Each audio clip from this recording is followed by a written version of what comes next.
दशकं 23। वासुदेवाय ॐ श्रीकृष्ण परमात्मने नमः। प्राचेदसस्तु भगवन्नपरो विदक्ष त्वत्सेवनं व्यथितसर्गविवृत्तिकाम आविर्बभूवि तदालसदष्टबाहु तस्मै वरं ददिततां च वधूम् असिग्नीं तस्यात्मजास्त्वयुतमीश पुनः सहस्रम् श्रीनारदस्य वचसा तव मार्गमाहु नैकत्र वासमृषये समुमोच शापम् भक्तोत्तमस्पृशिम् अनुग्रहमेव मेने षष्ट्या ततो दुहितृभिस्तृजतः कुलौघान् दौहित्रसूनुरतस्य स विश्वरूप त्वस्तोत्रवर्मितमजाभयम् इन्द्रम् आजौ देवद्वदीय महिमा खलु सर्वजैत्र पराक्षूरसेन विषये किल चित्रकेतु पुत्राग्रही नृपति अङ्गिरसः प्रभावात् लब्ध्वैकपुत्रमद तत्र हते सपत्नी सङ्गै अमुह्य तपशस्तव माययासौ तं नारदस्तु सममङ्गिरसादयालु सम्प्राप्य तावत् उपदर्श सुतस्य जीवम् कस्यास्मि पुत्र इति तस्य गिरा विमोहम्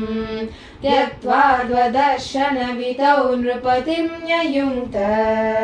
स्तोत्रं च मन्त्रमभिनारदोदलप्त्वा दोषाय शेषवपुषो ननु ते तपस्यन् विद्याधराधिपति तां सहि सप्तरात्रे लब्ध्वाप्यकुण्डम् अधि अन्वभजद्भवन्तम् तस्मै मृणाल तवलेन सहस्रशीर्ष्णा रूपेण बद्धनुति सिद्धगणावृतेन प्रादुर्भवन्न चिरतो नुतिभिः प्रसन्नो तत्त्वात्मदत्वमनुगृह्य तिरोददात त्वद्भक्तमौलिरतसोऽपि च लक्षलक्षम् वर्षाणि हर्षुलमना भुवनेषु कामम् सङ्गापयन् गुणगणं तव सुन्दरीभिः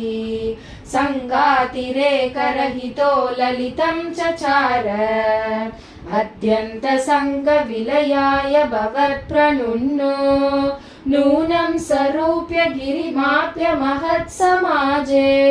निःशङ्कमङ्ककृतवल्लभमङ्गजारिम् तं शङ्करं परिहसन् उमयाभिषेवे निःसम्भ्रमद्वयमयाचितशापमोक्षो वृत्रासुरत्वम् उपगम्य सुरेण योधि भक्त्यात्मतत्त्वगदनैः समरे विचित्रम् शत्रोरपि भ्रममपास्य गतः पदं ते त्वत्सेवनेन दिदिरिन्द्रवृदोत्यदाभिः तान् प्रद्युनेत्र सुहृतो मरुदोऽभिलेवे दुष्टाशयोऽभिषुपथैव भवन्निषेवा तत्तादृशस्त्वमवमां भवनालयेश सर्वत्र गोविन्द नाम संकीर्तनं गोविन्द गोविन्द।